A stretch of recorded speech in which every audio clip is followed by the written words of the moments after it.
Hello കൂട്ടുകാരെ, മലയാളി മോമിലേക്ക് നിങ്ങൾക്ക് വീണ്ടും സ്വാഗതം. അപ്പോൾ ഇന്നത്തെ വീഡിയോ നമ്മൾ കുറച്ച് നല്ല യൂസ്ഫുൾ ആയിട്ടുള്ള ഹോം ഓർഗനൈസേഴ്സ്, നല്ല ക്വാളിറ്റി ഉള്ളതിന്റെ റിവ്യൂ ആയിട്ടാണ് വന്നിരിക്കുന്നത്. ഇതെല്ലാം തന്നെ വീടിന്റെ പല മേഖലകളിൽ നമുക്ക് ഉപയോഗിക്കാൻ പറ്റുന്ന ഓർഗനൈസേഴ്സ് ആണ് നമ്മൾ നോക്കുന്നത് കേട്ടോ. പിന്നെ ഇതെല്ലാം തന്നെ വാങ്ങിയിരിക്കുന്നത് ആമസോണിൽ നിന്നാണ്. ആമസോണിൽ ഇപ്പോൾ കുറേ സെയിൽ നടക്കുന്നുണ്ട്. മെഗാ വീക്കെൻഡ് ഫാഷൻ സെയിൽ നടക്കുന്നുണ്ട്. വീക്കെൻഡിലാണ് അതുള്ളത്. ഏപ്രിൽ 24 വരെയുള്ള എല്ലാ വീക്കെൻഡുകളിലും നിങ്ങൾ പർച്ചേസ് ചെയ്യുകയാണെന്നുണ്ടെങ്കിൽ ഒരു 70% ഓഫോളം ഡ്രസ്സുകൾ, അങ്ങനത്തെ ഫാഷൻ ഐറ്റംസിൽ എല്ലാത്തിലും വരുന്നുണ്ട്. അതുപോലെ തന്നെ നിങ്ങൾക്ക് 300 രൂപ ക്യാഷ് ബാക്കും കൂട്ടി കിട്ടാനുള്ള അവസരമുണ്ട് 3000 രൂപയ്ക്ക് മിനിമം പർച്ചേസ് ചെയ്താൽ. ഇനി നിങ്ങൾ ആദ്യമായിട്ട് ആമസോൺ യൂസ് ചെയ്യുകയാണെന്നുണ്ടെങ്കിൽ ന്യൂ യൂസർക്ക് നിങ്ങൾക്ക് ഡെലിവറി ഫ്രീ ആയിട്ട് കിട്ടും പ്രൊഡക്ട്സിന്റെ. അതുപോലെ തന്നെ നിങ്ങൾക്ക് ഫാഷൻ അങ്ങനത്തെ ഐറ്റംസിലൊക്കെ ഒരു 20% ഓഫോളം വരുന്നുണ്ട്. അല്ലെങ്കിൽ 200 രൂപ ക്യാഷ് ബാക്ക് കിട്ടാൻ അവസരമുണ്ട് ഒരു 500 രൂപയ്ക്ക് മിനിമം ഓർഡർ ചെയ്താൽ. പിന്നെ ഇതിന് പുറമെ നിങ്ങൾക്ക് പൈസ മോപ്പസ് എന്ന് പറഞ്ഞ ക്യാഷ് ബാക്ക് ആപ്പ് വഴിക്ക് നിങ്ങൾ വാങ്ങുകയാണെന്നുണ്ടെങ്കിൽ ഒരു 10% ക്യാഷ് ബാക്ക് ആയിട്ട് നിങ്ങൾക്ക് കിട്ടും. അപ്പോൾ പൈസ മോപ്പ് എന്ന് പറയുന്നത് ഒരു ക്യാഷ് ബാക്ക് ആപ്പാണ്. ഇതുവഴിക്ക് നമ്മൾ പ്രൊഡക്ട്സ് പർച്ചേസ് ചെയ്യുമ്പോൾ നമുക്ക് ക്യാഷ് ബാക്ക് കിട്ടുകയും അത് നമുക്ക് ക്യാഷ് ആയിട്ട് ബാങ്ക് അക്കൗണ്ടിലേക്ക് ട്രാൻസ്ഫർ ചെയ്യാനും പറ്റും. ഇതിനായിട്ട് നമ്മൾ ഡിസ്ക്രിപ്ഷനിൽ ലിങ്ക് കൊടുത്തിട്ടുണ്ട്. അത് ക്ലിക്ക് ചെയ്ത് ഈ ഒരു ആപ്പ് ഡൗൺലോഡ് ചെയ്തെടുക്കുക. ആ ആപ്പിൽ ഇപ്പോൾ നിങ്ങൾ നോക്കുകയാണെന്നുണ്ടെങ്കിൽ എല്ലാ വെബ്സൈറ്റുകളും കാണാം. ആമസോൺ ഉണ്ടാവും, മിന്ത്രി ഉണ്ടാവും, അങ്ങനെ. അപ്പോൾ നിങ്ങൾ ആമസോണിലേക്ക് പോകണമെന്നുണ്ടെങ്കിൽ ആമസോൺ ക്ലിക്ക് ചെയ്യുക. അതിൽ ക്ലിക്ക് ചെയ്ത് നിങ്ങൾക്ക് ആവശ്യമുള്ള പ്രൊഡക്റ്റുകൾ വാങ്ങുക. വാങ്ങിക്കഴിഞ്ഞ് ക്യാഷ് ഒക്കെ പേ ചെയ്ത് കഴിയുമ്പോൾ നിങ്ങളുടെ ഈ പൈസ പർപ്പസ് അക്കൗണ്ടിലോട്ട് ക്യാഷ് ബാക്ക് 10% ക്രെഡിറ്റ് ആയിട്ട് വന്നിട്ടുണ്ടാവും. അത് കഴിഞ്ഞാൽ നിങ്ങൾക്ക് അത് നിങ്ങളുടെ ബാങ്ക് അക്കൗണ്ടിലേക്ക് ട്രാൻസ്ഫർ ചെയ്ത് നിങ്ങൾക്ക് വിഡ്രോ ചെയ്യാവുന്നതാണ്. അപ്പോൾ ആർക്കെങ്കിലും ഇങ്ങനെ ക്യാഷ് ബാക്ക് കിട്ടി പർച്ചേസ് ചെയ്യാൻ താല്പര്യമുണ്ടെന്നുണ്ടെങ്കിൽ ഡിസ്ക്രിപ്ഷനിൽ നമ്മൾ ലിങ്ക്സ് കൊടുത്തിട്ടുണ്ട്, നിങ്ങൾക്ക് ചെക്ക് ചെയ്ത് നോക്കാം. അപ്പോൾ നമുക്ക് എന്തായാലും ഇന്നത്തെ റിവ്യൂ വീഡിയോയിലോട്ട് പോവാം. ആദ്യത്തെ ഒരു ഐറ്റം ഇപ്പോൾ ഒരുപാട് ആൾക്കാർ വാങ്ങുന്നൊരു ഐറ്റമാണ് റൊട്ടേറ്റിംഗ് സ്റ്റോറേജ് ട്രേ എന്ന് പറഞ്ഞിട്ട് വട്ടത്തിൽ കറങ്ങുന്ന മോഡൽ ട്രേ. ഇത് കുറേ മുൻപൊക്കെ ഇറങ്ങിയിരുന്നു, പക്ഷെ അന്നൊക്കെ നല്ല വിലയായിരുന്നു അത് വാങ്ങാനായിട്ട്. ഇപ്പോൾ ആൾക്കാർക്ക് എല്ലാവർക്കും അഫോർഡബിൾ ആയ രീതിയിൽ വാങ്ങാൻ പറ്റുന്ന പോലെയാണ് ഇത് വന്നിട്ടുള്ളത്. ഇത് ഒരു ക്രീം കളറ് ഉള്ള ഒരു പ്ലാസ്റ്റിക്കിൻ്റെ ഒരു ഓർഗനൈസറാണ്. പ്ലാസ്റ്റിക്കിൻ്റെ ക്വാളിറ്റി പറയുകയാണെന്നുണ്ടെങ്കിൽ വല്ലാതെ ഹാർഡും അല്ല, വല്ലാതെ അത്ര ഇതല്ല, ഒരു ഇടയിൽ നിൽക്കുന്ന മോഡൽ പ്ലാസ്റ്റിക് ക്വാളിറ്റിയാണ്. ഇത്രയും കൂടിയും വേണമെങ്കിൽ ക്വാളിറ്റി നന്നാക്കായിരുന്നു എന്ന് എനിക്ക് തോന്നി. ഇതിൻ്റെ താഴ്ഭാഗത്ത് ഇതുപോലെ ഒരു റിങ് കണ്ടിൽ വീല് പോലെയുണ്ട്. അതിങ്ങനെ വട്ടം കറങ്ങിക്കൊണ്ടിരിക്കും. നല്ല സ്മൂത്തായിട്ട് കറങ്ങുന്നതാണ്, വളരെ സ്മൂത്താണ്. അതുപോലെ തന്നെ വെയിറ്റ് ഉള്ള ഐറ്റംസ് അത്യാവശ്യം നമുക്ക് വെച്ചാലും ഒരു കുഴപ്പമില്ല. നമുക്കിത് കിച്ചണിലും അതുപോലെ തന്നെ പല ഏരിയകളിലും വീടിൻ്റെ നമുക്കിത് ഒതുക്കാനായിട്ട് ഉപയോഗിക്കാൻ പറ്റും. ഇതൊരു ഇന്ത്യൻ ബ്രാൻഡാണ്. അതൊരു നല്ല കാര്യമായിട്ട് തോന്നി. സാധാരണ അങ്ങനെ ഇന്ത്യൻ ബ്രാൻഡുകളിൽ ഇങ്ങനത്തെ ഐറ്റംസ് ഞാൻ കണ്ടിട്ടില്ല. പിന്നെ ഏതൊക്കെ മേഖല എവിടെയൊക്കെ നമുക്കിത് ഉപയോഗിക്കാമെന്ന് വഴി ഞാൻ അപ്പോൾ കാണിച്ചു തരാം. അപ്പോൾ നിങ്ങൾക്ക് അതനുസരിച്ച് പ്ലാൻ ചെയ്ത് വെക്കുകയും ചെയ്യാം. അപ്പോൾ ഇതിൽ നിങ്ങൾ ഐറ്റംസ് വെക്കുമ്പോൾ പ്രത്യേകം ശ്രദ്ധിക്കേണ്ട 1-2 കാര്യങ്ങൾ. അത്യാവശ്യം ഫില്ലായിട്ട് ഐറ്റംസ് വെക്കാൻ ശ്രദ്ധിക്കുക. അല്ലെങ്കിൽ നമ്മളിങ്ങനെ വട്ടം കറക്കുമ്പോൾ ഐറ്റംസ് ചിലപ്പോൾ വീണ് പോകാൻ സാധ്യതയുണ്ട്. 1-2 ഐറ്റം വെച്ചിട്ട് വെറുതെ വട്ടം കറക്കി കഴിഞ്ഞാൽ ചിലപ്പോൾ വീണ് പോവാം. ഇതിപ്പോൾ വെയിറ്റുള്ള ഐറ്റംസ് ആയതുകൊണ്ട് വീഴുന്നില്ല. പക്ഷെ ഞാൻ വെയിറ്റ് കുറഞ്ഞ ഇത്തിരി ഹൈറ്റുള്ള ഐറ്റംസ് വെച്ചപ്പോൾ അത് വീണ് പോകുന്നുണ്ടായിരുന്നു. അപ്പോൾ ആ ഒരു കാര്യം പ്രത്യേകം ശ്രദ്ധിക്കുക.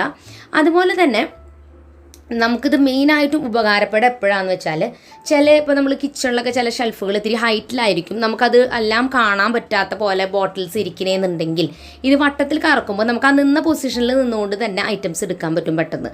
കോർണറിലൊക്കെ ഉള്ള ഷെൽഫുകൾക്ക് ഇത് വളരെ യൂസ്ഫുള്ളാണ്. ഇനി പല ഏരിയാസിൽ എവിടേക്ക് ഉപയോഗിക്കാൻ ജസ്റ്റ് ഞാനൊന്ന് കാണിച്ചു തരാം.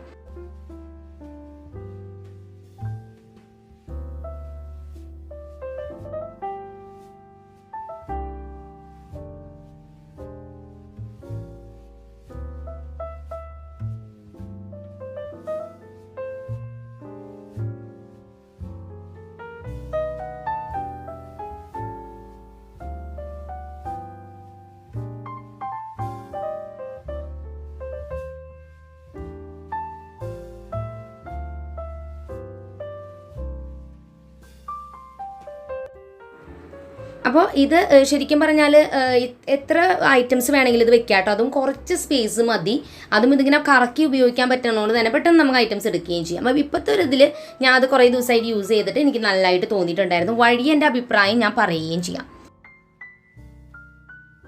നെക്സ്റ്റ് ഞാൻ റിവ്യൂ ചെയ്യുന്നത് ഈ ഒരു ബോക്സ് ആണ്. ഇത് ഗ്രിഡ് ബോക്സ് എന്നാണ് ഇതിനെ പറയുക. ഗ്രിഡ് ബോക്സ് എന്ന് വെച്ചാൽ ഈ ബോക്സിൻ്റെ ഉള്ളിൽ ചെറിയ ചെറിയ ബോക്സസ് ഉണ്ട്, കുഞ്ഞീത്. അപ്പോൾ ഇതിൻ്റെ ഉള്ളിൽ നമുക്ക് ചെറിയ ചെറിയ ഐറ്റംസ് ഓർഗനൈസ് ചെയ്യാനായിട്ട് ഉപയോഗിക്കാം. അപ്പോൾ ഞാനിതുപോലത്തെ വേറെ ഇത്രയും വലുപ്പത്തിലുള്ളതല്ല, ചെറുതൊരെണ്ണം മുൻപ് വാങ്ങിയിട്ട് നല്ല ക്വാളിറ്റി ആയിട്ട് തോന്നിയുകൊണ്ടാണ് ഇപ്പോൾ രണ്ടാമത് 3 സെറ്റായിട്ടുള്ളത് വാങ്ങിയിട്ടുള്ളത്. ഇത് മെയിനായിട്ട് അവർ ജ്വല്ലറി ഓർഗനൈസർ എന്ന് പറഞ്ഞിട്ടാണ് അവർ നൽകുന്നത്. പക്ഷേ നമുക്ക് ഇത് കുറേ പർപ്പസിന് ഉപയോഗിക്കാം. ഇപ്പോൾ ഈ ചെറിയ ചെറിയ ബോക്സസ് ആണ് ഇതിൻ്റെ ഉള്ളിലുള്ളെങ്കിൽ പോലും നമുക്കിതിൻ്റെ പാർട്ടീഷൻ എടുത്ത് മാറ്റാം. അപ്പോൾ നമുക്ക് എടുത്ത് മാറ്റുമ്പോൾ നമുക്ക് വലിയ വലിയ ഐറ്റംസും ഇതിൽ വെക്കാം. വലിയ ബോക്സിൽ ടോട്ടൽ 36 ഇതുപോലത്തെ ചെറിയ ചെറിയ ഇതുകളാണ് വരണത്. ഇനി അടുത്ത ഈ ഒരു ബോക്സിൽ 24 ചെറിയ ചെറിയ ബോക്സസ് ആണ് അതിൻ്റെ ഉള്ളിൽ വരണേ. അതിൻ്റെയും നമുക്ക് പാർട്ടീഷൻ എടുത്ത് മാറ്റാനായിട്ട് പറ്റും. അന്നേരം ഐറ്റംസൊക്കെ നമുക്ക് ഓർഗനൈസ് ചെയ്ത് ഇതുപോലെ വലിയ ഐറ്റംസ് ആണെങ്കിൽ അതനുസരിച്ചൊക്കെ നമുക്ക് വെക്കാൻ പറ്റും. അതുപോലെ തന്നെ അത് നല്ല ടൈറ്റായിട്ട് ക്ലോസ് ആവുന്നുണ്ട്. പിന്നെ നമുക്കിത് എവിടെയെങ്കിലും തൂക്കിയിടണം എന്നുണ്ടെങ്കിൽ കടകളിലൊക്കെ കണ്ടിട്ടില്ലേ, അതുപോലൊരു ഹുക്കും അതുമ്പോൾ കൊടുത്തിട്ടുണ്ട്. ചെറിയ ബോക്സിൽ 15 എണ്ണമാണ് വരണത്. ഇതുപോലെ അതിനും പാർട്ടീഷൻ നമുക്ക് മാറ്റാനായിട്ട് പറ്റും. നല്ല ക്വാളിറ്റി ആയിട്ടുള്ള മെറ്റീരിയലാണ്, നല്ല ഉറപ്പുമുണ്ട്. ഇത് മെയിനായിട്ട് ഞാൻ പറഞ്ഞില്ലേ, നമുക്ക് ടൂൾസിൽ ഇപ്പോൾ പറയുകയാണെന്നുണ്ടെങ്കിൽ സ്ക്രൂവോ അല്ലെങ്കിൽ ചെറിയ ചെറിയ അങ്ങനത്തെ ഐറ്റംസോ, ക്രാഫ്റ്റിൽ ഇപ്പോൾ നമ്മൾ ചെറിയ ചെറിയ സീക്വൻസുകൾ, മുത്തുകൾ ഇതൊക്കെ എടുത്ത് വെക്കണമെങ്കിൽ, പിന്നെ കമ്മലുകൾ ഇതുപോലത്തെ നമുക്ക് ഈസി ആയിട്ട് ഒതുക്കി വെക്കാം നമുക്ക് ആർട്ടിഫിഷ്യൽ ജ്വല്ലറി. അപ്പം ഞാൻ വലിയ കമ്മലുകളൊക്കെ വലിയ ബോക്സിലും ചെറുത് അതിൻ്റെ തൊട്ട് താഴെ സൈസിലും വെച്ച് ഒതുക്കിയെടുക്കുകയാണ്.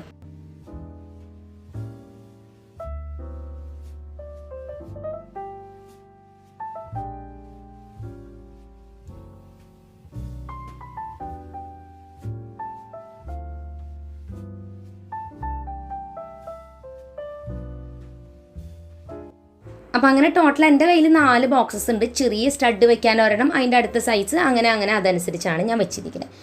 ഇനി അടുത്തതായിട്ട് വാങ്ങിയിട്ടുള്ള ഓർഗനൈസ് എന്ന് പറയുന്നത് ഈ ഒരു പ്ലാസ്റ്റിക്കിൻ്റെ, ഇത് ഒരുപാട് നാളായിട്ട് ഇറങ്ങിയിട്ടുള്ളതാണ്. പലരും ഇത് തുണികൾ ഓർഗനൈസ് ചെയ്യാനാണ് അവർ കാണിച്ചിരിക്കുന്നത്.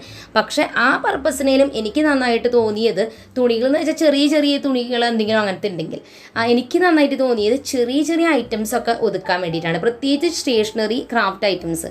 എൻ്റെ കയ്യിലാണെന്നുണ്ടെങ്കിൽ അങ്ങനത്തെ കുറേ സ്റ്റേഷനറിയും ക്രാഫ്റ്റും ചെറുവക ഐറ്റംസൊക്കെ കുറേ ഉണ്ട്. അപ്പോൾ നമ്മൾ ഈ വലിക്കുന്ന മോഡൽ ഷെൽഫ് ഉണ്ടല്ലോ, അതിൽ വെക്കാൻ പറ്റുന്നൊരു ഓർഗനൈസർ ആണ് ഇത്. 4 എണ്ണമാണ് ഇതിൽ, 4 കള്ളികളാണ് വരണത്. നല്ല ക്വാളിറ്റി പ്ലാസ്റ്റിക് മെറ്റീരിയലാണ് വരണത്. രണ്ടാമത്തെ ഒരു കാര്യം എന്ന് വെച്ചാൽ ഇത് നമുക്ക് വേണമെങ്കിൽ ഐറ്റംസൊക്കെ അടുക്കി വെച്ചിട്ട് ഇതുപോലെ മുകളിലോട്ട് വെക്കുകയും ചെയ്യാം. മെയിനായിട്ടും സ്റ്റേഷനറിയൊക്കെ അല്ലെങ്കിൽ ക്രാഫ്റ്റൊക്കെ അധികം ഉപയോഗിക്കുന്നവർക്കാണ് ഇങ്ങനത്തെ ഐറ്റംസൊക്കെ ഉപകാരപ്പെടുക. പല കളറ് വരെ നമ്മൾ വിചാരിക്കുന്ന കളർ കിട്ടിയെന്ന് വരില്ല. അതുപോലെ തന്നെ നമുക്ക് സ്റ്റേഷനറി ഐറ്റംസൊക്കെ ഓർഗനൈസ്, അല്ലെങ്കിൽ കോസ്മെറ്റിക് ഐറ്റംസൊക്കെ, ചെറിയ വക ഐറ്റംസൊക്കെ ഓർഗനൈസ് ചെയ്യാനുള്ളതാണ് ഈ ഒരു 6 സെറ്റ്. 6 ഇങ്ങനത്തെ നീളത്തിലുള്ള ബോക്സുകൾ. അപ്പോൾ ഇത് പലപ്പോഴും നമുക്ക് പല ഷെൽഫുകളിലേക്കൊക്കെ ഒതുക്കുന്ന സമയത്ത് നല്ല യൂസ്ഫുള്ളായിട്ട് വരാറുണ്ട്. പ്രത്യേകിച്ച് നമുക്ക് നീളത്തിലുള്ള ഐറ്റംസുകൾ വെക്കണമെങ്കിൽ, നമുക്കത് ഒതുങ്ങിയിരിക്കണമെങ്കിൽ വെറുതെ ഇങ്ങനെ ഷെൽഫിലേക്ക് ഇട്ടാൽ ഇരിക്കില്ല. അതിന് വേണ്ടിയിട്ടും കൂടിയാണ് ഇങ്ങനത്തെ ബാസ്ക്കറ്റുകൾ നമ്മൾ ഉപയോഗിക്കുന്നത്. അപ്പോൾ ടോട്ടൽ 6 ഉണ്ട്. ഇനി ഇത് ഉപയോഗിച്ചിട്ട് എങ്ങനെയാണ് ഞാൻ എൻ്റെ സ്റ്റേഷനറി ഷെൽഫ് ഒതുക്കിയത് ജസ്റ്റ് നിങ്ങളൊന്ന് കാണിച്ചു തരാം. അപ്പോൾ നിങ്ങൾക്ക് കുറച്ചും കൂടി ഒരു ഐഡിയ കിട്ടും എങ്ങനെയാണെന്ന്. ഇതെനിക്ക് ഈ ഒരു ഷെൽഫ് ഒതുക്കാൻ ഭയങ്കര യൂസ്ഫുള്ളായി. ഇപ്പോൾ അത് ഒട്ടും വലിച്ചു വാരി വരുന്നില്ല, നല്ല നീറ്റായിട്ട് ഇരിക്കുന്നുണ്ട്. മുൻപ് ഞാൻ കുറേ വട്ടം ഒതുക്കിയാൽ ഇത് വൃത്തിയാവാറില്ല, നിങ്ങൾക്ക് ഓർമ്മയുണ്ടാവുമെന്ന് വിചാരിക്കുന്നു.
അപ്പോൾ ഇങ്ങനെ ഒതുക്കുമ്പോൾ ഒരു ഗുണം എന്താണെന്ന് വെച്ചാൽ ഓരോ ഐറ്റംസും നമുക്ക് തരം തിരിച്ച് കാണാൻ പറ്റും, എടുക്കാനും ഈസിയാണ്. ചെറിയ ഐറ്റംസ് ഒന്നും മിസ്സാവാതെ നല്ല കറക്റ്റായിട്ട് സെറ്റായിട്ടിരിക്കും. ആ ഷെൽഫിലെ മുഴുവൻ സ്ഥലവും പെർഫെക്റ്റ് ആയിട്ട് ഉപയോഗിക്കാനായിട്ട് നമുക്ക് സാധിക്കും.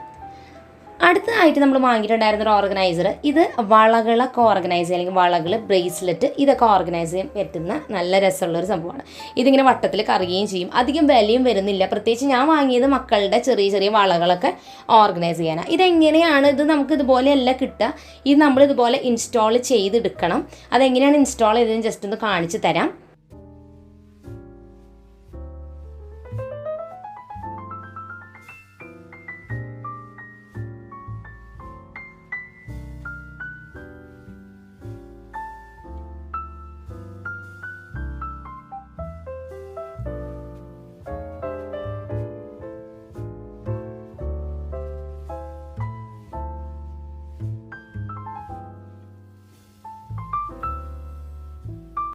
അപ്പോൾ ഈ ഒരു സ്റ്റാൻഡിനെ കുറിച്ച് പറയുകയാണെന്നുണ്ടെങ്കിൽ അത്യാവശ്യം നല്ല ക്വാളിറ്റി ഉള്ളൊരു സ്റ്റാൻഡാണ് വരണത്. ഇതിൻ്റെ മെറ്റീരിയലും നല്ലതാണ്, നല്ല സ്മൂത്തായിട്ട് ഇത് കറങ്ങുന്നുമുണ്ട്. പിന്നെ ഇതിന് 3 സ്റ്റാൻഡായിട്ടാണ് വരുന്നത്, 3 തട്ടുകളാണ് ഇതിന് വരുന്നത്. ഇതുമ്മേ ബാംഗിൾസ് അല്ലെങ്കിൽ ബ്രേസ്ലെറ്റ് ഇടുമ്പോൾ ശ്രദ്ധിക്കേണ്ടത്, വെയിറ്റ് കൂടിയത് ഏറ്റവും താഴത്തെ റോയിലും അത് കഴിഞ്ഞ് വെയിറ്റ് കുറഞ്ഞത് മുകളിലോട്ട് അങ്ങനെ നമ്മൾ ഇട്ട് കൊടുക്കുക. ഇല്ലെങ്കിൽ ചിലപ്പോൾ വെയിറ്റ് വല്ലാതെ കൂടിയത് ടോപ്പിൽ കൊണ്ടിടുമ്പോൾ നമ്മൾ എടുക്കുന്ന സമയത്ത് ബാലൻസ് അല്ലാതെ ചിലപ്പോൾ വീഴാൻ സാധ്യത. അതുകൊണ്ട് ആ ഒരു കാര്യം, ഏറ്റവും വെയിറ്റ് കൂടിയ വളകൾ മുകളിൽ ഇടാനായിട്ട് ശ്രദ്ധിക്കുക. പിന്നെ വേറെ പ്രത്യേകിച്ച് എനിക്ക് അങ്ങനെ ഒരു തോന്നിയില്ല. നമ്മളിതിപ്പോൾ തിരിക്കുന്ന സമയത്ത് ഈ ബാംഗിൾസ് ഇത് വീഴേ അല്ലെങ്കിൽ ആ സ്റ്റാൻഡ് വീഴേ അങ്ങനത്തെ കുഴപ്പങ്ങളൊന്നും കൊണ്ടിരുന്നില്ല. നല്ല സ്മൂത്തായിട്ട് നമുക്ക് തിരിച്ച് എടുക്കാനായിട്ടൊക്കെ പറ്റുന്നുണ്ടായിരുന്നു. അപ്പോൾ കുറച്ച് സ്പേസിൽ വളകളും ബ്രേസ്ലെറ്റ്സൊക്കെ ഒതുക്കാനായിട്ട് നല്ലൊരു ഓർഗനൈസറാണ് ഇത്.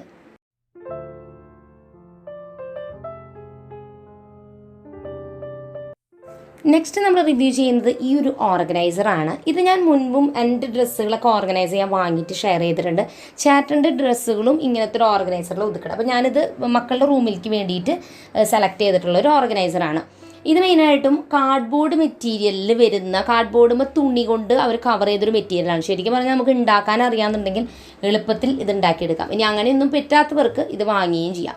ഇതിങ്ങനെ നമുക്ക് ഈസി ആയിട്ട് മടക്കി വയ്ക്കാൻ പറ്റും. നീർത്തിയെടുത്ത് ഇതുപോലെ ഒരു പീസ് വെച്ചാൽ കണ്ടില്ലേ. ഇനി നമ്മളിതിൽ തുണികൾ അടക്കി ഇങ്ങനെ മടക്കി മുകളിലോട്ട് വെക്കില്ലേ, അതിന് വേണ്ടിയിട്ടാണിത്. അപ്പോൾ ഈ തുണികളൊന്നും തട്ടിമറിഞ്ഞ് വീഴുമില്ല, കറക്റ്റായിട്ട് ഇരിക്കുകയും ചെയ്യും. അതുപോലെ തന്നെ നമുക്ക് ഇത് എടുത്ത് പുറത്തോട്ട് വെച്ചിട്ട് ഫുള്ളായിട്ടൊരു സെറ്റ് തുണി പുറത്തോട്ട് വെച്ചിട്ട് നമുക്ക് ഒതുക്കുകയും ചെയ്യാം. പിന്നെ ഇത് ആവശ്യമില്ലാന്നുണ്ടെങ്കിൽ നമുക്ക് ഇതുപോലെ റീഫോൾഡ് ചെയ്ത് എടുത്ത് മാറ്റി വയ്ക്കുകയും ചെയ്യാം. ഇത് തുണികൾ വെക്കാൻ വേണ്ടിയിട്ട് മാത്രമല്ല നമുക്ക് ഉപയോഗിക്കാൻ പറ്റുക. വേണമെങ്കിൽ നമുക്ക് ബുക്സോ അല്ലെങ്കിൽ കുട്ടികളുടെ ടോയ്സോ എന്തെങ്കിലും ഐറ്റംസ്, ചിലപ്പോൾ നമ്മൾ ഏതാണ് നമുക്കത് ഉപയോഗപ്രദമാവാന്ന് അറിയില്ല. മെയിനായിട്ടും എനിക്ക് തോന്നിയിട്ടുള്ളത് ബുക്സ് കുട്ടികളുടെ നമുക്ക് ഒതുക്കി വയ്ക്കാം. പിന്നെ ബോർഡ് ഗെയിംസ് ഒക്കെ ഉണ്ടല്ലോ, ബോക്സിലായിട്ട് ഇങ്ങനെ വരുന്ന ഗെയിംസ്, അങ്ങനത്തെ ഐറ്റംസ്, അതൊക്കെ ഇതിൽ ഒതുക്കി വെക്കാൻ പറ്റും. നമുക്ക് ഷെൽഫിൽ അങ്ങനെ വെക്കാം. പിന്നെ 2 ഹാൻഡിൽ അവർ കൊടുത്തിട്ടുണ്ട്, തുണികൾ അങ്ങോട്ടും ഇങ്ങോട്ടൊക്കെ നമുക്ക് കൊട്ട എടുത്ത് മാറ്റണമെങ്കിൽ. പക്ഷെ അതങ്ങനെ പിടിച്ച് വല്ലാതെ ഹെവി വെയിറ്റ് കൊടുക്കാതിരിക്കുന്നതാണ് നല്ലത്. ഞാൻ ബോക്സ് അങ്ങനെ തന്നെ എടുത്ത് മാറ്റി വെക്കുകയാണ് ചെയ്യാറ്. 16 സെറ്റ് തുണികളോളം ഷർട്ട്സൊക്കെ ആണെങ്കിൽ നമുക്ക് വെക്കാം. തുണികളുടെ കട്ടി അനുസരിച്ചായിരിക്കും അത് വെക്കാൻ പറ്റുക. പിന്നെ നിങ്ങൾക്ക് വേണമെന്നുണ്ടെങ്കിൽ ഈ ഒരു രീതിയിൽ ഇത് മുകളിലോട്ട് തിരിച്ച് ഇങ്ങനെ വെക്കണമെങ്കിൽ ഇങ്ങനെയും വെക്കാം, സ്ട്രെയിറ്റ് വെക്കണമെങ്കിൽ സ്ട്രെയിറ്റും വെക്കാം. നമുക്കിങ്ങനെ വെച്ചാലും പാർട്ടീഷൻ പോലെ കിട്ടും വേണമെന്നുണ്ടെങ്കിൽ. അപ്പോൾ ഷെൽഫിൻ്റെ അളവ് നിങ്ങൾ നോക്കിയെടുത്തിട്ട് വാങ്ങാനായിട്ട് ശ്രദ്ധിക്കുക. കാരണം ഷെൽഫുകൾ ചെറുതായി പോയാൽ പിന്നെ ഇത് കൊള്ളില്ല. ഇതിൻ്റെ അളവ് നിങ്ങൾ നോക്കി എടുക്കാനായിട്ട് ശ്രദ്ധിക്കുക. അപ്പോൾ ഇതൊക്കെയാണ് നമ്മൾ ഇന്ന് റിവ്യൂ ചെയ്ത ഓർഗനൈസേഴ്സ്. നിങ്ങൾക്ക് ഏതാണ് ഇതിൽ ഏറ്റവും കൂടുതൽ ഇഷ്ടപ്പെട്ടേ എന്ന് എൻ്റെ അടുത്തൊന്ന് പറയണം കേട്ടോ. അപ്പോൾ ഇന്നത്തെ ഈ ഒരു വീഡിയോ നിങ്ങൾക്ക് എല്ലാവർക്കും ഇഷ്ടപ്പെട്ടു എന്ന് വിചാരിക്കുന്നു. അപ്പോൾ പുതിയൊരു നല്ല വീഡിയോ ആയിട്ട് വരുന്നത് വരെ എൻ്റെ എല്ലാ കൂട്ടുകാർക്കും ബൈ ബൈ.